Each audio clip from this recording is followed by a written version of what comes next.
कई सौ सालों बाद पृथ्वी पर से सारे जंगली जानवर और इंसान मारे जा चुके थे। खाने पीने की चीजें एकदम से विलुप्त हो चुकी थी। लेकिन इन सारी चीजों के बीच कुछ ऐसे इंसान होते हैं जो फॉरेस्ट में बंकर बनाकर रहते थे। इस एडवेंचरस कहानी की शुरुआत होती है उस एपोकैलिप्टिक पृथ्वी को दिखाते हुए जहाँ पर चारों तरफ सिर्फ पेड़ पौधे ही नजर आ रहे थे। ना ही कोई गवर्नमेंट होती है और ना ही कोई रूल्स एंड रेगुलेशन। सब कुछ एकदम से तबाह हो चुका था और भूखमरी तो चारों तरफ फैली थी। ना ही कोई जानवर और ना ही दूर दूर तक कोई इंसान दिखाई देता है। लेकिन अचानक फॉरेस्ट के बीचों बीच हमें एक इंसान दिखाई देता है जो किसी दूसरे इंसान की डेड बॉडी को लेकर जाकर दफना रहा था। ऐसा लग रहा होता है कि उस आदमी ने ही दूसरे को मारा है अपनी प्रोटेक्शन के लिए। जल्द से जल्द उस अनजान आदमी ने चारों तरफ ट्रैप भी लगा दिए ताकि वो किसी भी घुसपैठियों को पकड़ सके। रात होने से पहले वो जल्द से जल्द अपने केबिन में आ जाता है और हमें उसका चेहरा दिखाया गया और वो उन बचे हुए इंसानों में से है जो पृथ्वी पर मौजूद हैं। पृथ्वी पर एपोकलिप्स के कारण भूखमरी छा गई थी, तो इसीलिए जितने बचे खुचे लोग होते हैं वो फॉरेस्ट में अपनी अपनी जगह बना कर रहे। मार्टिन तो इस जगह पर कई सालों से छुप कर रह रहा था। वो हमेशा शिकार करने जाता और जब उसे कुछ नहीं मिलता तो वो वापस आ जाता। इस मोमेंट पर मार्टिन को यही लगता है कि पूरी पृथ्वी पर सिर्फ वही बचा हुआ है और अगर कोई इंसान यहाँ पर आया तो वो उस पर अटैक करने की जरूर कोशिश करेगा। मार्टिन ने जीवन यापन करने के लिए अपने घर के पास ही एक छोटी सी खेती बना दी थी। वहीं पर वो कुछ खाने पीने की चीजें उगाया करता और अपना जीवन यापन करता। ऑब्वियस बात है कि अगर ये चीजें किसी को पता चली तो वो मार्टिन पर हमला करके इसे छीन सकता है। इसीलिए मार्टिन ने अपने घर के चारों तरफ बड़े बड़े ट्रैप्स बिछा कर रखे थे। आराम करने के साथ वो चौकन्ना भी रहता कि कोई आसपास तो नहीं आ गया है। मार्टिन को तो यही लग रहा था कि आने वाली जिंदगी भी वो अकेले ही बिताने वाला है। लेकिन एक दिन पता चला कि उसके घर के सामने एक बूढ़ी लेडी अपनी बेटी के साथ मौजूद है। मार्टिन तुरंत ही अपनी शॉट गन लेकर ठीक उसके सामने पॉइंट कर देता है। वो बूढ़ी लेडी अपना नाम कैथरीन बता रही थी और उसकी बेटी का नाम लिन था। वो दोनों इसी जगह पर कब से घूम रहे थे और अब बहुत रात होने लगी होती है, तो इसीलिए कैथरीन मार्टिन से कह रही थी कि तुम हम दोनों को एक रात रुकने के लिए दो, क्योंकि ऐसी सिचुएशन में वो किसी पर भी भरोसा नहीं कर सकता। ऐसा भी हो सकता है कि ये दोनों उस पर अटैक करके उसके घर पर कब्जा कर लें। लेकिन तुरंत ही कैथरीन ज्वेलरी से भरा हुआ एक गुच्छा मार्टिन के सामने रख देती है। कैथरीन ने तो मार्टिन से इतना कह दिया कि तुम मेरी बेटी लिन के साथ सो भी सकते हो। अब मार्टिन जो इतने सालों से एकदम अकेला रहता आ रहा था, उसे ये अच्छा मौका दिखाई देता है। इसीलिए उसने कैथरीन और लिन पर भरोसा करते हुए उसे एक रात रुकने के लिए कह दिया। लेकिन फिर भी वो चौकन्ना था उन दोनों को लेकर। घर के अंदर लेने के बाद वो जल्द से जल्द उन्हें कुछ सूप देता है पीने के लिए। कैथरीन और लिन बिना टाइम वेस्ट किए बहुत ही भूखे की तरह पीने लगे थे। इससे साफ पता चलता है कि दोनों ने कितने दिनों से कुछ खाया ही नहीं है। मार्टिन को बार बार फिक्र हो रही थी कि कहीं ये दोनों उसे धोखा तो नहीं देंगे। अब खाना खाने के बाद सोने की बारी आती है। लिन अब मार्टिन के कमरे में खुद आ गई थी, यानी कि वो उसके साथ प्रजनन करेगी। कैथरीन अब मार्टिन के सामने आकर उसे समझाती है कि आज के रात के लिए लिन तुम्हारी हो गई, लेकिन वो सिर्फ इतना मेक श्योर करने के लिए कह रही थी कि वो उसे प्रेग्नेंट ना करे। मार्टिन अब इसे एक गोल्डन अपॉर्चुनिटी समझता है और वो भी खुद को रोक नहीं पाया। तुरंत ही वो लिन के साथ कमरे में गया और प्रजनन करने लगा। पूरी रात भर उन्होंने अच्छी तरीके से बिताए और सुबह होने पर अपने डेली रूटीन में बिजी हो गए। लेकिन अब शर्त के अनुसार एक रात ही उन्हें रुकने का यहाँ परमिशन थी। मार्टिन अब तुरंत ही अपनी गन उठा लेता है और उन दोनों को यहाँ से चले जाने के लिए कहता है। कैथरीन उसे समझा रही थी कि तुम हमेशा के लिए लिन के साथ रह सकते हो। लिन उसे पसंद भी करने लगी है, ये बात मार्टिन को पता चली, पर मार्टिन बिल्कुल भी रिस्क नहीं ले सकता था। मजबूरी के कारण कैथरीन और लिन को अपना सारा सामान लेकर वहाँ से जाना पड़ता है। कैथरीन तो घर से बाहर निकल चुकी थी, लेकिन लिन वापस से मार्टिन के पास चली जाती है। वो तो उसकी बियर्ड शेव करने लगी थी और वो यही जताती है कि उसके बिना वो अकेले नहीं रह सकता। अब तक तो यही लग रहा है कि मार्टिन और लिन को एक दूसरे से प्यार हो चुका है। इसीलिए बहुत समझाने के बाद मार्टिन आखिरकार मान जाता है उन दोनों को अपने साथ रखने के लिए। लिन और कैथरीन वापस घर में आकर अच्छी तरीके से खाना खाते हैं और रात को तो लिन मार्टिन के साथ ही जाकर सोती थी। सुबह उठकर वो थोड़ी सी खेती करते और कई सारे खाने पीने की चीजें उगाते। ये उनका एक डेली रूटीन बन चुका था जिसे कि वो फॉलो करते जाते हैं। लेकिन कैथरीन एक दिन अपनी बेटी लिन से बातचीत कर रही थी कि ऐसा कब तक चलेगा। ये पूरी जगह सिर्फ 2 लोगों के लिए बनाई गई है और इसके अंदर 2 लोगों के ही खाने मौजूद है। तो अगर वो दोनों मिलकर कैसे भी करके मार्टिन की जान ले ले तो वो इस जगह को अपना बना सकते हैं। लिन ये बात सुनकर एकदम चौंक गई, पर कैथरीन ने उसका ब्रेन वॉश कर दिया था, क्योंकि अगर मार्टिन को मारा नहीं जाएगा तो खाना 3 हिस्सों में डिवाइड होगा। इससे उनकी बॉडी को खाने की पूर्ति नहीं हो पाएगी। इसीलिए अब कैथरीन थोड़ा एनालिसिस करने के बाद अपनी बेटी लिन को समझाती है कि सोते समय तुम मार्टिन के शॉटगन की गोलियां चुरा लेना। लिन ये चीजें अच्छी तरीके से समझते हुए आज रात ट्राई करने के लिए सोचती है। रात के समय जब मार्टिन लिन एक दूसरे के साथ प्रजनन कर रहे थे और बाद में मार्टिन सो गया था, तब जाकर लिन चोरी चुपके उसके पैंट में से गोलियां निकालती है। उसने तुरंत ही साइड में गोलियां रख ली और मार्टिन को पता भी नहीं चला। सुबह होने पर लिन अपनी मदर कैथरीन के पास आती है, वो दोनों गोलियां लेकर। कैथरीन भी ये बात सुनकर काफी खुश हो गई, क्योंकि अब मार्टिन के पास कोई भी बुलेट्स नहीं है और अगर प्लान अच्छी तरीके से गया तो वो उसे मार भी सकते हैं। कैथरीन ने तो उस जगह से एक टूल उठा लिया जिससे कि वो सर पर हमला करेगी। लिन जब बात करने के बाद कमरे से बाहर निकलती है तो मार्टिन बागीचे में ही था और वो उन दोनों को साथ में देखकर थोड़ा शक करने लगता है, लेकिन फिर वो अपने काम में बिजी हो गया। कैथरीन जिसके पास 2 बुलेट्स थी और वो वेपन लेकर सीधा मार्टिन के पीछे आ जाती है। वो मौका देख रही थी कि कब वो मार्टिन के सर पर मार कर हमला कर दे। धीरे धीरे जैसे ही वो आगे बढ़ी तभी मार्टिन चौंक जाता है। मार्टिन ने जमीन पर एक पैर के निशान देखे जो उनमें से किसी के भी नहीं थे, यानी कि यहाँ पर उन लोगों के अलावा कोई और भी आया है, जो बहुत ही बुरी खबर है। मार्टिन एकदम से तैनात हो जाता है, इसीलिए कैथरीन अपना प्लान एग्जीक्यूट नहीं कर पाती। उसे लगने लगा कि लिन की जान सच में खतरे में है। लिन बेचारी पानी के किनारे रहकर वहाँ पर नहाने की कोशिश कर रही थी, लेकिन तभी वही अनजान आदमी उसके पीछे आ गया। उसने अपनी गन लिन के ऊपर पॉइंट कर दी होती है। थोड़ी देर बाद जब मार्टिन और कैथरीन नदी के किनारे आते हैं लिन को ढूंढने के लिए, तो वो उस जगह पर मौजूद नहीं थी, क्योंकि वो अनजान आदमी लिन को वहाँ पर लेकर छुपा हुआ था। जल्द से जल्द मार्टिन ने अपनी शॉटगन में डालने के लिए जैसी बुलेट्स निकाली तो पता चला कि उसका जेब खाली है, और ये काम तो ऑब्वियसली लिन ने ही किया था। मार्टिन को जब तक ये रियलाइज होता, वो अनजान आदमी झाड़ियों में से निकलता है और अपनी पिस्तौल की मदद से मार्टिन को शूट कर देता है। मार्टिन बेचारा वहीं पर गिर गया। जब वो अनजान आदमी चेक करने गया कि मार्टिन मरा कि नहीं, तभी मार्टिन वापस से उठ जाता है और अपने नुकीले हथियार से उसका गला ही काट देता है। उसने उस दूसरे आदमी की पिस्तौल ले ली, लेकिन प्रॉब्लम ये थी कि मार्टिन को भी गोली लगी होती है। उसे इतना ज्यादा दर्द हो रहा था कि वो सह नहीं पा रहा होता, लेकिन अब उसे पता है कि कैथरीन और लिन ने उसे धोखा दिया है। वो अब चाहकर भी उनके ऊपर भरोसा नहीं कर पाएगा। घायल अवस्था में घर पहुंचते ही मार्टिन ने कैथरीन और लिन को बाहर निकाल दिया। अब वो नहीं चाहता उनके साथ रहना, पर कैथरीन और लिन उसे बार बार समझाते हैं कि तुम अकेले नहीं रह पाओगे, तुम्हारा घाव बहुत ज्यादा है और उसे ठीक करना जरूरी है, नहीं तो उसके अंदर इन्फेक्शन फैलता जाएगा और तुम एक समय बाद मर जाओगे। मार्टिन के पास कोई ऑप्शन नहीं था, इसीलिए कैथरीन और लिन घर में आ जाते हैं। उनके पास खाने पीने की चीजें कम थी और अब तो मार्टिन के जख्मों पर कई सारे इन्फेक्शन होना चालू भी हो जाते हैं। कैथरीन खुश थी कि कुछ समय बाद मार्टिन खुद ही मर जाएगा और फिर वो दोनों यहाँ पर आराम से रहेंगे, लेकिन यहाँ पर लिन की थिंकिंग एकदम चेंज हो चुकी होती है। लिन ने अपनी मदर से कहा कि मार्टिन ने उसकी जान बचाने के लिए अपनी जान खतरे में डाली और अब हम उसे ही मारने के बारे में सोच रहे हैं। लिन ये भी बताती है कि वो मार्टिन से प्यार करने लगी है। इसी वजह से कैथरीन ने फिलहाल के लिए मार्टिन को मारने का प्लान छोड़ दिया था। लेकिन अगर कभी एक्चुअल में हम इस कंडीशन में फंस जाएं जहां फॉरेस्ट के बीचों बीच हमें चोट लग गई हो और हमें कुछ नहीं समझ रहा कि उसे ठीक कैसे करें, क्योंकि अगर उस घाव को ऐसे ही छोड़ दिया गया तो वो सड़ता चला जाएगा। अब ये बात साफ है कि हम फॉरेस्ट में हैं और वैसी कोई भी फर्स्ट एड किट वहाँ पर मौजूद नहीं होने वाली। हमें नेचुरल चीजों पर ही डिपेंड रहना होगा। सबसे पहले तो जिस जगह पर बुलेट या फिर चोट लगी है वहाँ पर अपना कोई कपड़ा दबा कर रख दीजिए। कैसे भी करके हमें ब्लीडिंग बंद करनी है। एक बार अगर ब्लीडिंग बंद हो गई तब जाकर हम आगे के प्रोसेस में बढ़ सकते हैं। अब बात आती है कि उस चोट के आसपास जो बैक्टीरिया है उसे हटाने का, तो इसके लिए ना तो कोई भी प्लांट का यूज करना है और ना ही मिट्टी का। हम रॉ और प्योर हनी यूज कर सकते हैं जिसमें एंटीबैक्टीरियल प्रॉपर्टीज होती हैं। उसके थिन लेयर को हमें घाव के आसपास लगा लेना है। याद रहे हमें सिर्फ घाव के ऊपर ही परत पर लगाना है, ना कि उसके अंदर। इससे जितने भी बैक्टीरियाज हैं सब के सब मर जाएंगे।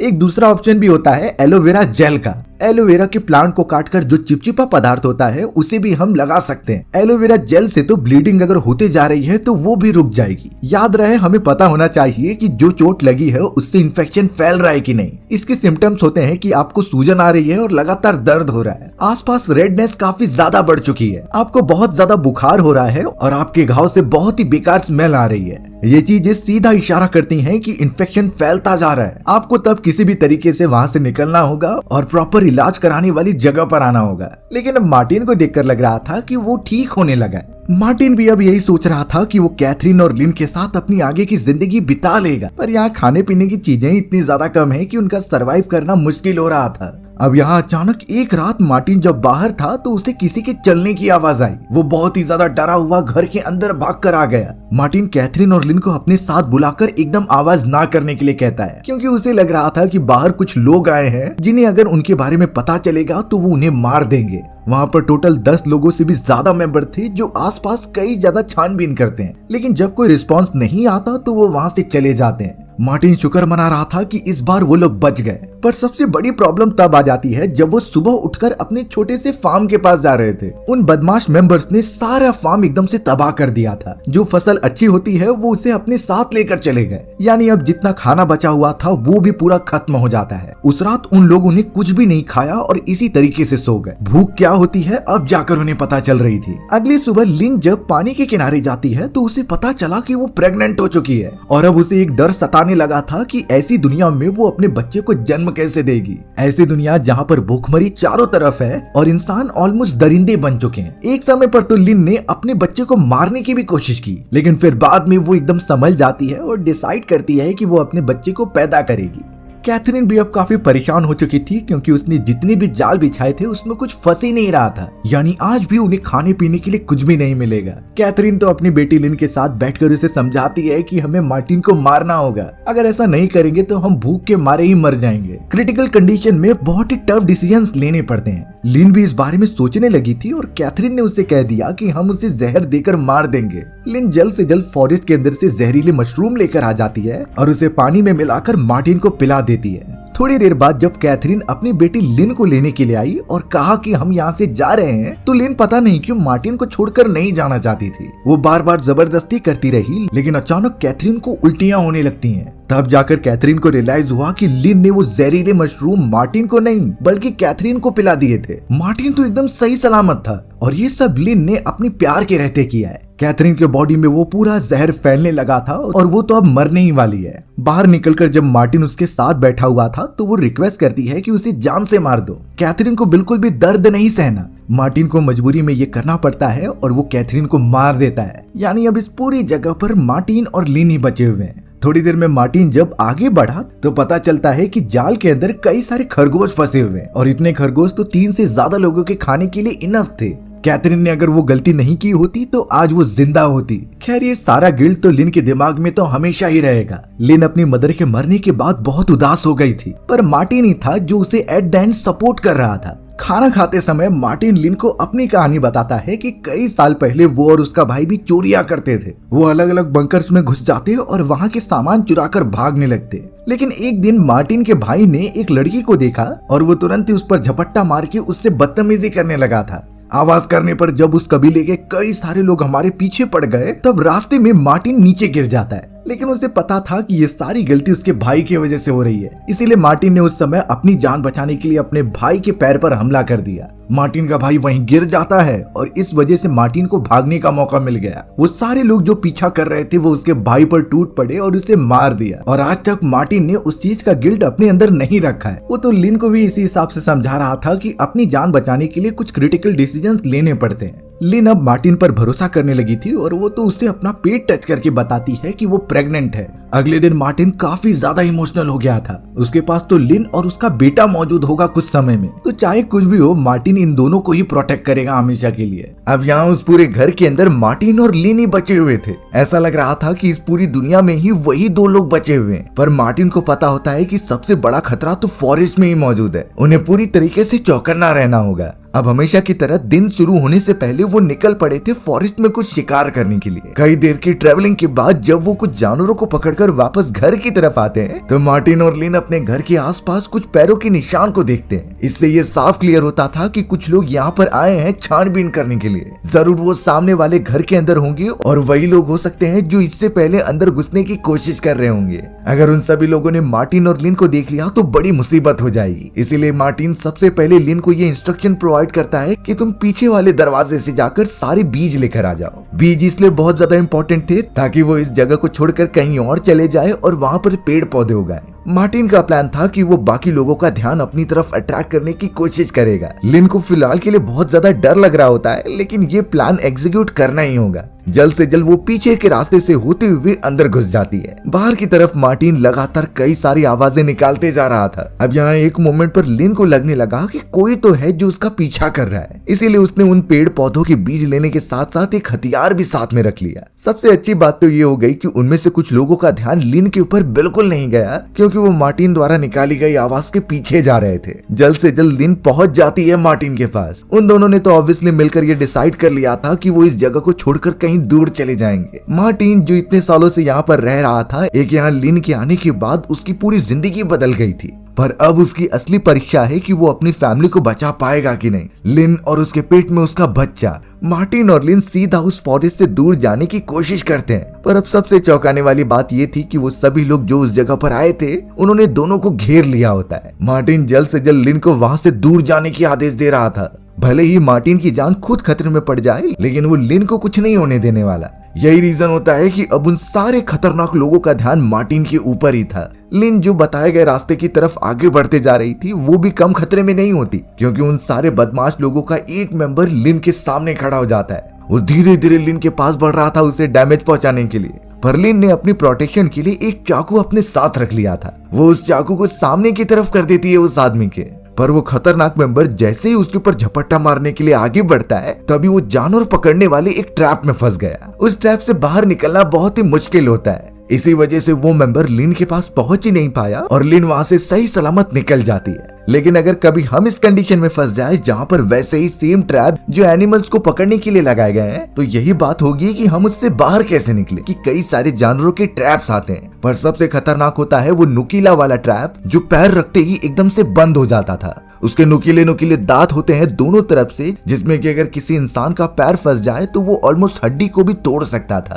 तो ज्यादा कुछ नहीं, बाहर निकलने के लिए हमें उस ट्रैप के दोनों स्प्रिंग्स पर ध्यान देना होगा। उस ट्रैप के दोनों ही स्ट्रिंग पर हमें टेंशन रिलीज करना होगा, तब जाकर वो ओपन होगी। इसके लिए सबसे अच्छा वे ये है कि हम कोई लकड़ी या फिर कोई आयरन रॉड लेकर उसके बीच में मारने लगे। हमें इस बात का भी ध्यान रखना है कि फंसा हुआ पैर फोर्सफुली नहीं खींचना है, इससे बहुत ज्यादा बड़ी इंजरी होने के चांसेस हो सकते हैं। कि अगर प्रॉपर टेक्निक हो तो इन ट्रैप से आसानी से बचा जा सकता है। तो किसी भी तरीके से उस एनिमल ट्रैप के दोनों ही स्प्रिंग को एकदम छोटा कर दीजिए ताकि वो ओपन हो जाए। इससे हम आसानी से बाहर निकल सकते हैं और ज्यादा चोट भी नहीं आएगी। लेकिन शायद ये टेक्निक उस मेंबर को बिल्कुल पता नहीं थी, इसलिए शायद उसकी जान तो जाने ही वाली है। लिन तो उस जगह से और भी ज्यादा एक सेफ जगह पर जाने लगी जहां पर कोई भी नहीं है। लेकिन यहाँ सबसे बड़ी प्रॉब्लम फेस करनी पड़ती है मार्टिन को, क्योंकि उन खतरनाक लोगों में से एक मेंबर उसके साइड में ही खड़ा था। उसके हाथ में बो एंड एरो होता है और उसने निशाना लगाया मार्टिन के ऊपर। मार्टिन इन चीजों से एकदम अनजान सीधा एक तीर उसके बॉडी पर आकर लग जाती है। बेचारा वो कुछ कर भी नहीं सकता था और इतने घायल होने के बाद वो नीचे ही गिर गया।